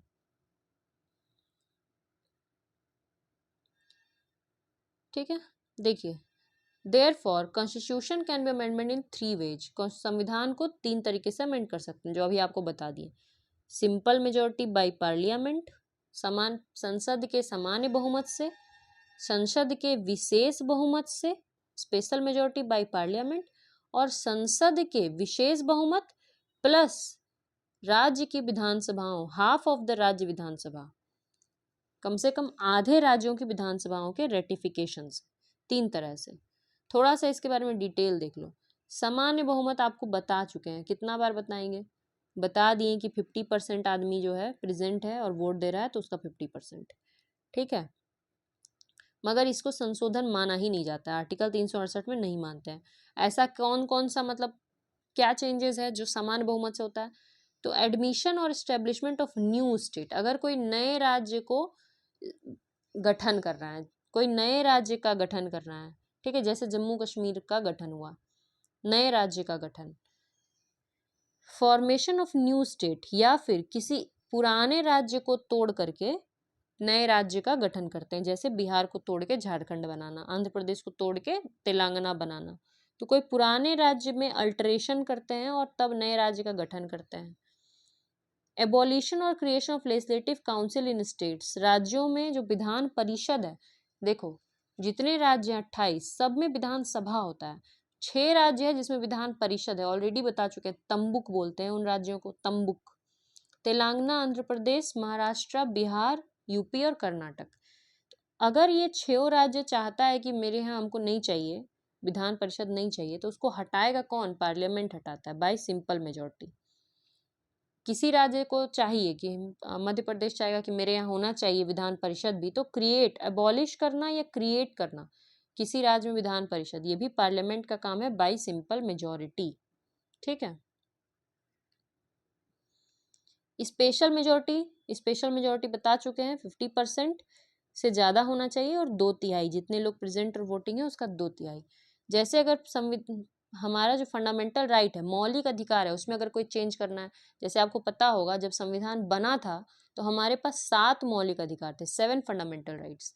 अब हमारे पास मात्र 6 ही मौलिक अधिकार है, ठीक है। जो एक मौलिक अधिकार था, संपत्ति का अधिकार, वो हमसे छीन लिया गया है। राइट टू मतलब जो संपत्ति का अधिकार था फंडामेंटल राइट में, वो हमारा अब खत्म हो गया है, ठीक है। तो फंडामेंटल राइट में कुछ भी अगर चेंज किया जाता है तो वो स्पेशल मेजोरिटी से होता है। उसके बाद डीपीएसपी, हमारे संविधान में डीपीएसपी है, पार्ट 4 में, संविधान के भाग 4 में है डीपीएसपी। तो डीपीएसपी से संबंधित अगर कोई चेंज करना है तो वो भी स्पेशल मेजोरिटी से ही होता है, ठीक है। उसके बाद ऐसा संशोधन जिसमें तो पार्लियामेंट के स्पेशल मेजोरिटी से होगा ही, प्लस राज्यों के भी कंसेंट से होगा, वो हो गया जैसे राज्यों से संबंधित कोई विषय हो तो उसमें, ठीक है। देखो, it does not require that all the state give their consent to the bill. सभी राज्यों का कंसेंट जरूरी नहीं है, मात्र हाफ ऑफ द स्टेट, कम से कम 15 राज्य कर देंगे तो हो जाएगा। The Constitution has not prescribed any time limit within which the state should give their assent to the bill. संविधान में कोई टाइम लिमिट नहीं दिया है कि कितने समय में राज्यों को जो है बिल को एसेंट देना है, बिल को एसेंट देके लौटाना है, ऐसा कुछ नहीं है। ठीक है, एग्जाम्पल जैसे अगर प्रेसिडेंट से संबंधित कोई मैटर हुआ, प्रेसिडेंट की इलेक्शन वगैरह से संबंधित, तो फिर उसमें लगेगा, राज्यों का लगेगा। ठीक है, अगर राज्यों और केंद्र के पावर से संबंधित कुछ हुआ, केंद्र राज्य का पावर, तो भी लगेगा। ठीक है, अगर सुप्रीम कोर्ट और हाई कोर्ट से संबंधित कोई मैटर हुआ तो भी राज्यों का कंसेंट लगेगा। ठीक है, तो यहाँ पे आपका जो है ये खत्म हो गया, पूरा अमेंडमेंट हम लोग जो है यहाँ पे देख लिए। समझ गया? देखो सिंपल बात है, प्रेसिडेंट याद रखना, प्रेसिडेंट, कोर्ट और फेडरल स्ट्रक्चर, संघीय जो स्ट्रक्चर है, फेडरल पावर, शेड्यूल 7 जो है हमारा अनुसूची 7, उसमें क्या है, उसमें पावर की बात की है ना, उसमें है ना कि कुछ ऐसे लिस्ट हैं जिसको जो सेंट्रल लिस्ट में आते हैं, कुछ ऐसे विषय हैं जो सेंट्रल लिस्ट में आते हैं, केवल केंद्र सरकार उस पर कानून बना सकती है। फिर कुछ ऐसा है जो स्टेट लिस्ट में है जिस पर राज्य सरकार कानून बना सकती है, और कुछ ऐसा है जो कंकरेंट लिस्ट में है जिसमें दोनों कानून बना सकता है। ठीक है, केंद्र सरकार केवल कानून बना सकती है जैसे विदेश चीज का बात है, या फिर रक्षा की बात है, या करेंसी का बात है। राज्य कानून बना सकता है जैसे एजुकेशन का बात है, और जैसे एग्रीकल्चर का बात है, दोनों कानून बना सकता है, एजुकेशन पे भी दोनों बना सकता है। उसके बाद पुलिस सिस्टम पे। ठीक है, कंकरेंट लिस्ट में यही सब, मैरिज वगैरह पे दोनों कानून बना सकता है। तो शेड्यूल 7 में आता है। तो ये सब में अगर कोई चेंज करना है तो दोनों का कंसेंट लगेगा, केंद्र का भी लगेगा और राज्यों से भी पास कराना जरूरी होगा। अब हम लोग चलते हैं नेक्स्ट क्वेश्चन की तरफ। नेक्स्ट क्वेश्चन है आपका 137 नंबर। ये तो करंट अफेयर का क्वेश्चन था कि who is the winner of the prestigious gold में। देखो विनर, कोई भी नया चीज आता है, जैसे यहाँ पे ये जो क्वेश्चन लोग पढ़े थे 133, ये भी वैसा ही कुछ था कि कुछ प्राइज मिला था कांस फिल्म फेस्टिवल में, और यहाँ भी ये प्राइज तो, और इसके पहले भी मतलब एक क्या कहते हैं आपका जो टेनिस टूर्नामेंट होता है तो उसमें जो प्राइज मिलता है, तो प्राइज से संबंधित क्वेश्चन बीपीएससी बहुत पूछता है। तो आप जब करंट अफेयर्स याद करें तो आप ये याद जरूर करिएगा कि कहाँ कौन सा प्राइज पहली बार इंडिया को कहाँ क्या मिल रहा है। ठीक है, who is the winner of the prestigious Goldman environmental prize 2024? वो विनर है आलोक शुक्ला। ठीक है, इंडिया के आलोक शुक्ला। और वैसे ही क्वेश्चन बनाया जा सकता था क्योंकि बाकी सब इंडिया का है नहीं, और क्वेश्चन पूछा है बीपीएससी में तो फिर जरूर कोई इंडिया का आदमी जीता होगा तभी ये सवाल पूछा गया है। तो ये सोच के भी आप इसमें तुक्का लगा सकते थे, स्मार्ट गेस, तुक्का नहीं कहेंगे, स्मार्ट गेस। ठीक है, ये देखिए, तो 2024 गोल्डमैन इन्वायरमेंटल प्राइज, जरूर इन्होंने इन्वायरमेंट के लिए कुछ किया होगा, इन्वायरमेंट को बचाने के लिए, आलोक शुक्ला जी ने। ये एक इन्वायरमेंटल एक्टिविस्ट है छत्तीसगढ़ के। ठीक है, इन्होंने सक्सेसफुली 4,45,000 एकड़ जो जंगल है उसको बचाया है in the Hasdeo Arand region. अरण्य जंगल को कहा जाता है, वन्य, अरण्य वन। तो हसदेव, हसदेव एक वो है, नदी है जो महानदी की ट्रिब्यूटरी है, महानदी की ट्रिब्यूटरी है हसदेव। ये हसदेव जो जंगल है और नदी भी है, उस नदी के आसपास जंगल है, वहां पे 21 प्लैंड कोल माइंस बनने थे। कोल माइंस मतलब देखो छत्तीसगढ़, उड़ीसा, यहाँ पे जंगल भी बहुत है और ये एकदम माइंस का इलाका है। कोयला बहुत भयानक, यहाँ पे कोयला बहुत ज्यादा है, तो कोयला का खनन का यहाँ पे कुछ होना था, प्रोजेक्ट होना था, इन्होंने उसको रोका, कैंपेन चलाया, तो सक्सेसफुली इन्होंने इतने बड़े जंगल को बचाया, वरना जंगल को काट करके और जमीन को खोद करके कोयला निकाला जाता। ठीक है, Shukla led a movement to protect the Hasdeo Arand forest. Hasdeo Arand forest known as the lungs of Chhattisgarh. इस जंगल को छत्तीसगढ़ का लंग्स कहते हैं, फेफड़ा कहते हैं। ठीक है, इन्वायरमेंट के हिसाब से, तो उसको बचाया इन्होंने। The campaign resulted in the cancellation of 21 proposed coal mine को कैंसिल करवाया। ये जो प्रपोज था प्रोजेक्ट कि कोयला का खनन करना है उसको कैंसिल करवाया। ठीक है, तो यही था इनका काम जिसके लिए इनको मिला बहुत नाम। नेक्स्ट हम लोग क्वेश्चन पे चलते हैं। नेक्स्ट क्वेश्चन आपका हिस्ट्री का क्वेश्चन है। Under the royal titles act queen Victoria became the impress of India. Royal title act के अंदर क्वीन विक्टोरिया जो है वो कब कब भारत की महारानी बनी थी, इम्प्रेस ऑफ इंडिया। भारत की महारानी कब बनी थी? तो 1877 में बनी थी एक्ट, मगर आया था 1876 में। रॉयल टाइटल एक्ट 1876 में आया था, मगर उन्होंने फॉर्मली अज्यूम किया था 1877 में। थोड़ा सा डिटेल में देख लीजिए इस एक्ट को।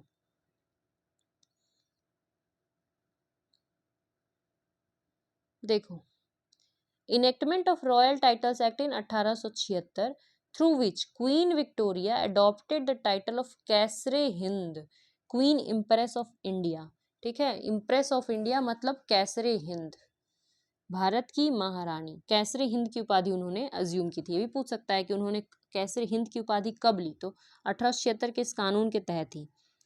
ठीक है, तो ये कानून 1876 का है, रॉयल टाइटल्स एक्ट। और ये एक्ट पास हुआ था कहाँ? यूके में, क्योंकि इंडिया का अपना तो कोई वजूद था नहीं उस समय। ये एक्ट पास हुआ कहाँ? ब्रिटेन के पार्लियामेंट में। और इसमें क्वीन विक्टोरिया बन गई इंडिया की महारानी। ठीक है, कैसरे हिंद वहां की तो महारानी थी ही ब्रिटेन की, इंडिया का भी उनको बना दिया गया। This title meaning empress of India was formally assume by Queen Victoria following the passage of the act. This symbolize the direct rule of the British crown over India. मतलब अब से क्या हुआ कि ब्रिटिश क्राउन का, British crown, crown माने ताज होता है, तो ब्रिटेन की ताज कौन है? Queen Victoria. तो उनका डायरेक्ट रूल इंडिया के ऊपर स्थापित हुआ। ठीक है, देखो सबसे पहले देखो, अंग्रेज हम लोग पे राज करते थे, सिंपल भाषा है। मगर कैसे क्या हुआ? वहाँ के जो मर्चेंट थे, अंग्रेज यहाँ पे कब आए थे, क्यों आए थे? तो वो लोग एक व्यापारी के तौर पे यहाँ आए थे, व्यापार करने। क्या चीज का व्यापार? मसालों का। ठीक है, वहाँ की एक कंपनी थी, उस कंपनी का नाम क्या था? East India company. नामे में उसका था ईस्ट इंडिया कंपनी, काम था उसका इंडिया के साथ व्यापार करना। वो भारत आती है, इंडिया के साथ व्यापार करती है, व्यापार में उसको दिक्कत बुझाता है, वो सेना बनाती है यहाँ के लोगों से ही, उनको ट्रेन कर करके, और फिर यहाँ के राजाओं को ही हरा उरा करके, और जो राज्य है वो उनसे छीनते जाती है। कौन? East India company. इसमें यूके का कोई हाथ नहीं था, ब्रिटेन का खुद का कोई हाथ नहीं था, उसकी एक कंपनी ये सब काम कर रही थी। जब वहाँ पे यूके में ये पता चला कि ये जो कंपनी है ये बहुत ही ज़्यादा अत्याचार यहाँ के लोगों पे कर रही है, जब 1857 की क्रांति हुई, बहुत ज़्यादा भयानक क्रांति, तब उसके बाद ईस्ट इंडिया कंपनी को ख़त्म कर दिया गया इंडिया से। कहा गया क्या कि अब तुम इंडिया में व्यापार नहीं करोगे, तुम जाओ यहाँ से। इस कंपनी को हटा करके, और जो वहाँ का यूके यानी ब्रिटेन की जो महारानी थी, वहाँ का जो क्राउन था, उसने सारा पावर अपने हाथ में ले लिया। समझ गए? यानी कि इंडिया को अब कौन रूल करेगा? पहले कौन कर रहा था? ईस्ट इंडिया कंपनी कर रही थी। अब कौन करेगा? महारानी डायरेक्ट देखेंगी।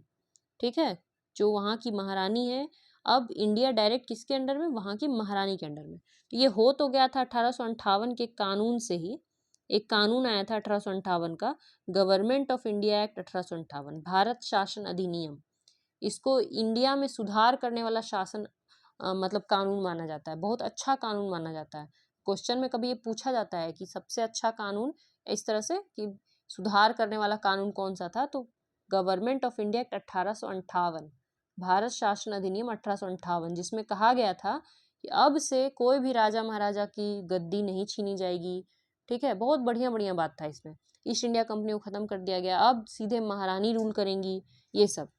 मगर महारानी रूल करना कब शुरू की? 1876 में। फिर दूसरा कानून आया, यही वाला रॉयल टाइटल एक्ट, जिसमें महारानी ने कैसरे हिंद की उपाधि ये की, और फिर भारत आई, और भारत आके फिर यहाँ पे ताज पहनी थी। ठीक है, समझ गए? पूरा कहानी समझा दी आप लोग को। 1857 की क्रांति, 1858 का government of India act. Viceroy of British India. Viceroy कौन? तो पहले जो कंपनी का जो व्यक्ति जो भारत में हेड हुआ करता था, उसको बोलते थे गवर्नर जनरल, कंपनी का व्यक्ति होता था वो। बाद में 1858 की क्रांति के बाद इस व्यक्ति को हटा दिया गया, गवर्नर जनरल को। इसके जगह आया कौन? वायसराय। और ये सीधे सीधे जो वहाँ की महारानी थी, जो ब्रिटिश क्राउन था, उसका रिप्रेजेंटेटिव हुआ करता था वायसराय। इसको कंपनी से कोई मतलब नहीं था। पहला वायसराय जो बने थे वो थे Lord Canning. Lord Canning first viceroy 1858 के एक्ट के बाद। ठीक है, और ये सीधे ब्रिटिश क्राउन के रिप्रेजेंटेटिव हुआ करते थे, महारानी के प्रतिनिधि, ताज के प्रतिनिधि। समझ गए? अब जिस समय ये एक्ट आया था 1876 में, उस समय वाइसराय कौन होगा फिर? तो उस समय वाइसराय थे लॉर्ड लिटन, बड़ा ही बदमाश आदमी। ठीक है, लॉर्ड लिटन बहुत बदमाश, मतलब एक तो देखो जितने भी गवर्नर जनरल वाइसराय हुए हैं सबसे बदमाश माना जाता है कर्जन को, जिसने बंगाल विभाजन किया था, लॉर्ड कर्जन। और उसके बाद सेकंड नंबर पे बदमाश माना जाता है लॉर्ड लिटन को। इसने क्या किया था, इसने यूपीएससी का जो उसमें यूपीएससी नहीं होता था, आईसीएस की परीक्षा होती थी, इंडियन सिविल सर्विसेज, तो उसकी परीक्षा में जो एज था, जो 21 साल था, उसको घटा के 19 साल कर दिया था। कितना सोचो, उस समय 19 साल का लोग पढ़ मतलब कि ग्रेजुएशन करके लोग जा सकेगा 19 साल में, तो ये उसने एज कर दिया था।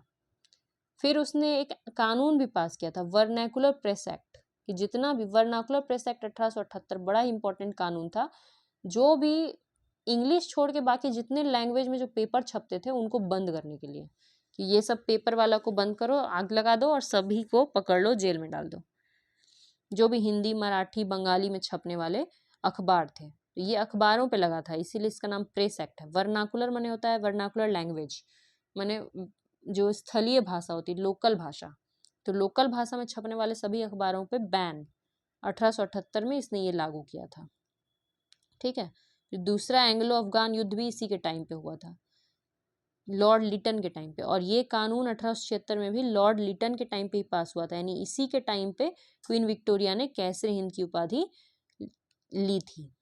ठीक है, the assumption of title Kaisar-e Hind by queen Victoria, queen Victoria ने कैसर हिंद की उपाधि ली। ठीक है, इसका मतलब क्या है? इसका मतलब वही है कि direct rule of crown over India, India पर क्राउन का सीधा रूल, ईस्ट इंडिया कंपनी के रूल को हटा के।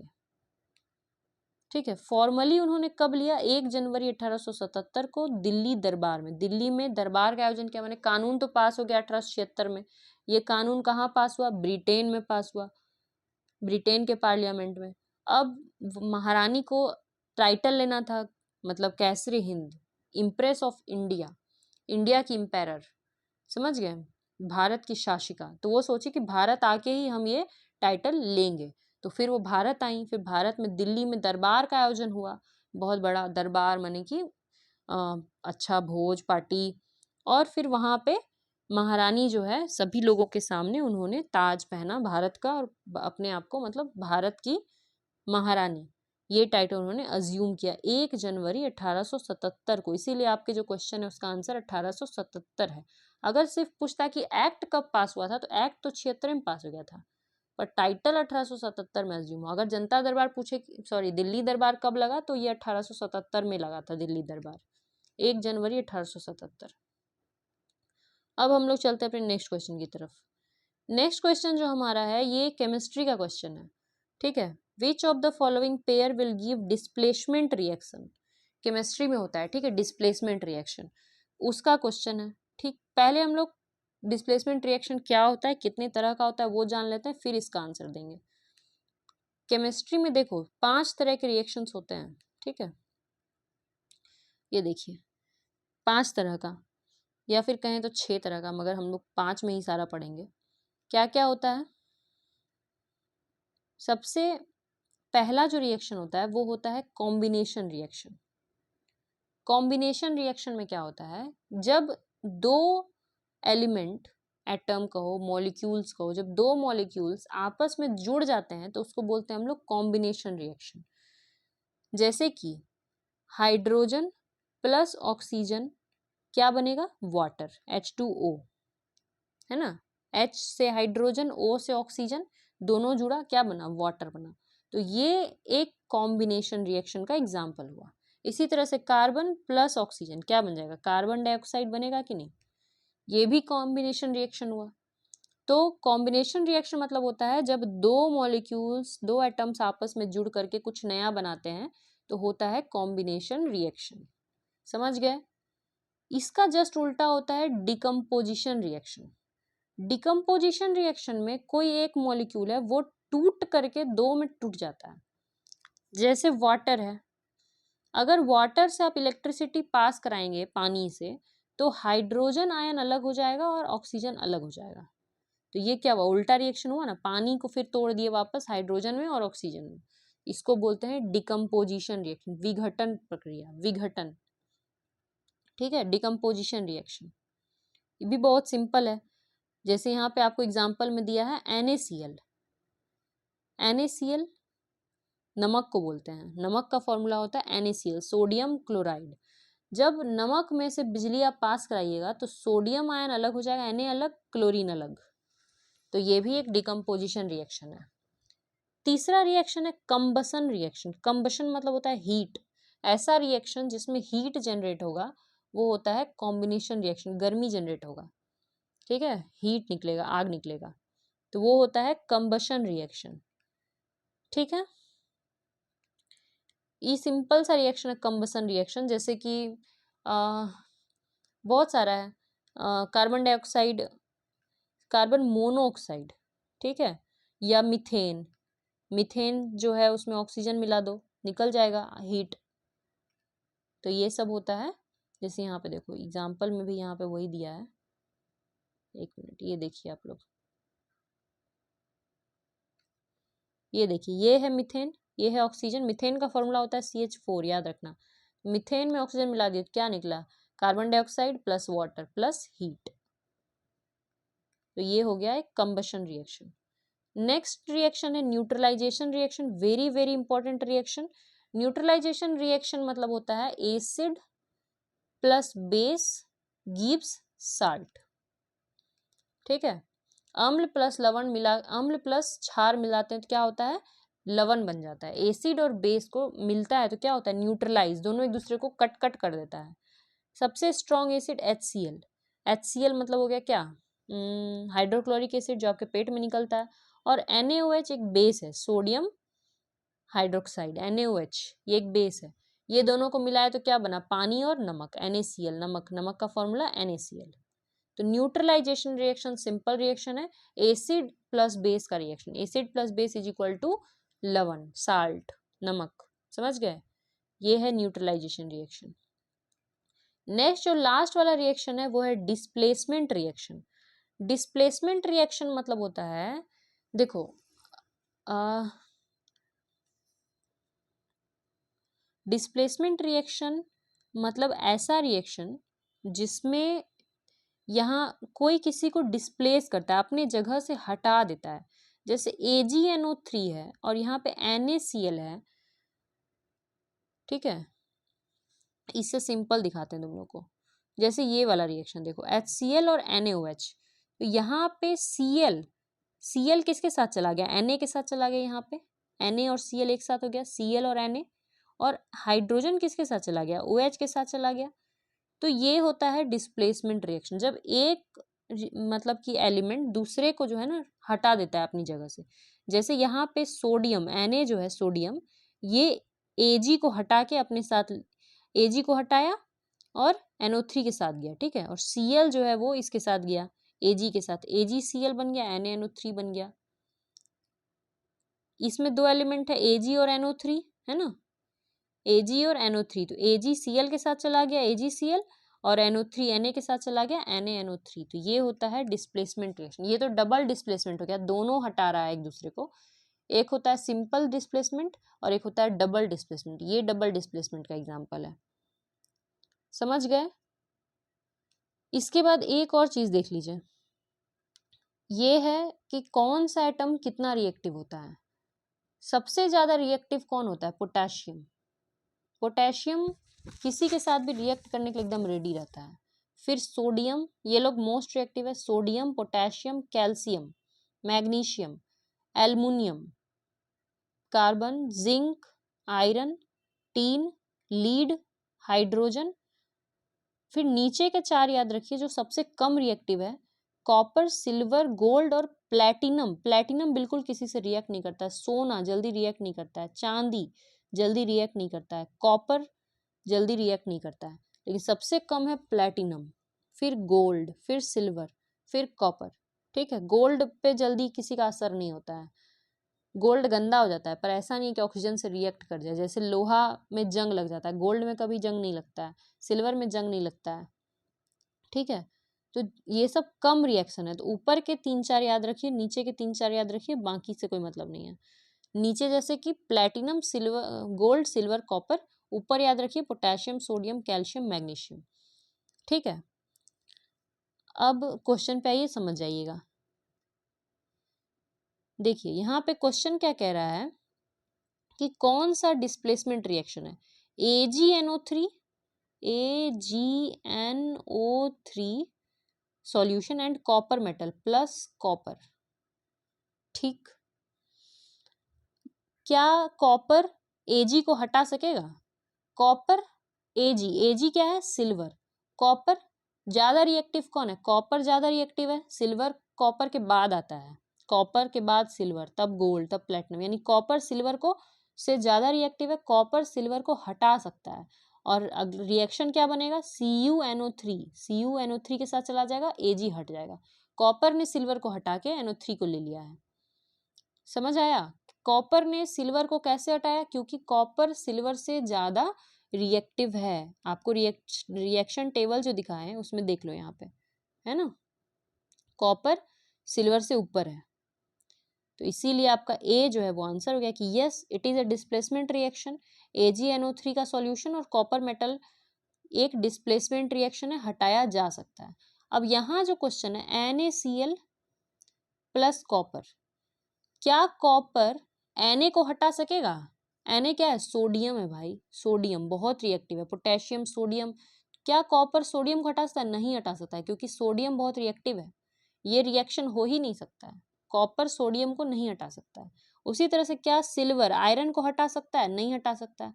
क्या एल्युमिनियम मैग्नीशियम को हटा सकता है? देख लो यहाँ पे,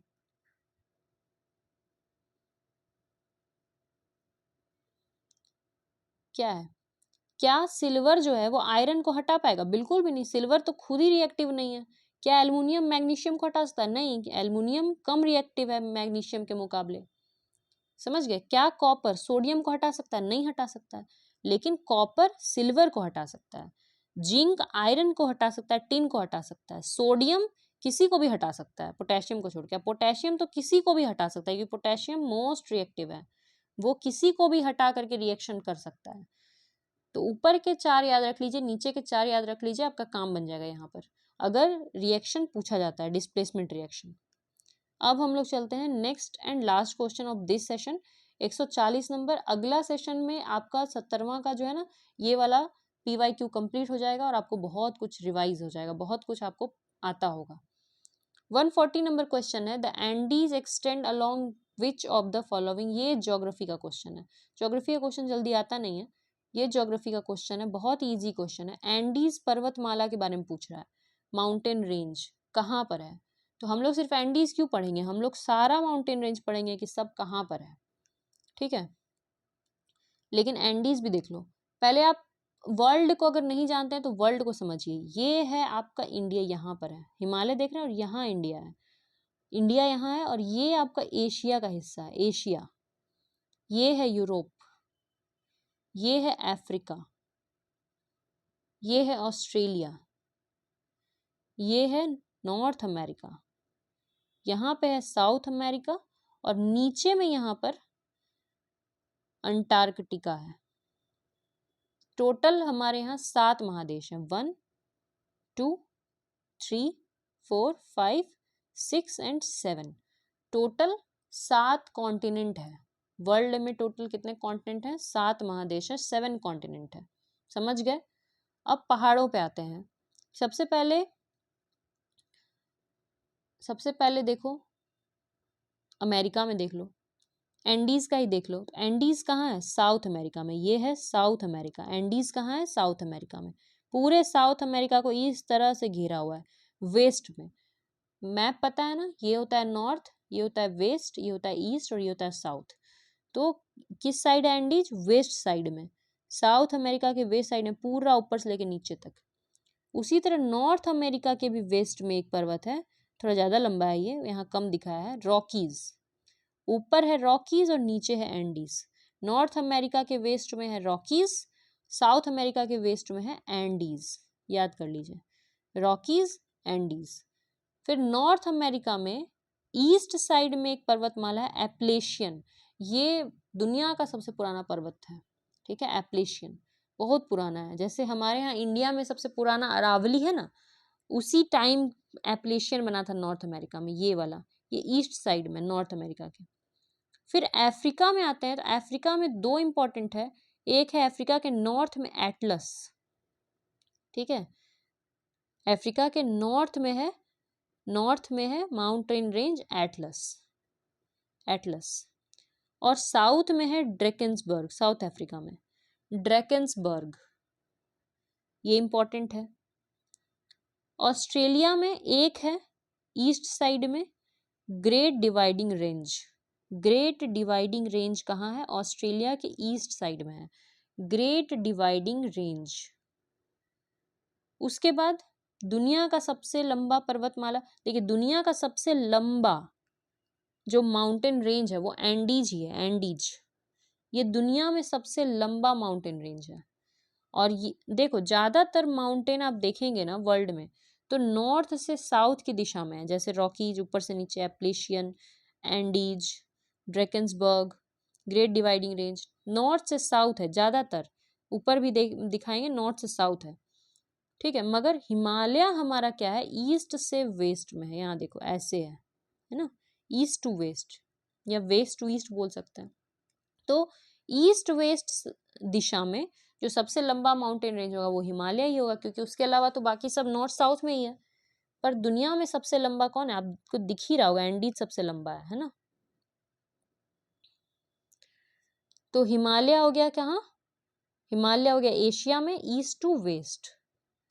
इसके बाद एक है यूराल, यूराल माउंटेन जो है वो यूरोप को एशिया से अलग करता है, इसलिए इसका नाम हो ऐसा यूराल। एशिया और यूरोप के बीच में, यूरोप को एशिया से अलग करता है यूराल माउंटेन रेंज, यूराल, ठीक है। फिर यूरोप में फ्रांस के आसपास है एक है एल्प्स, एल्प्स माउंटेन पर्वत, फ्रांस स्विट्जरलैंड वहां पे है एल्प्स। और यूरोप में सबसे ऊपर नॉर्थ में नॉर्वे के आसपास है स्कैंडिनेवियन, नॉर्वे में है कौन सा? स्कैंडिनेवियन, स्कैंडिनेवियन माउंटेन रेंज, ठीक है। तो ये इतना ही इम्पोर्टेंट है। इसके अलावा बहुत सारा, ऐसा नहीं है कि पहाड़ इतना ही होता है, इंडिया में ही सतपुड़ा, विंध्याचल, अरावली, वेस्टर्न घाट, बहुत सारा है।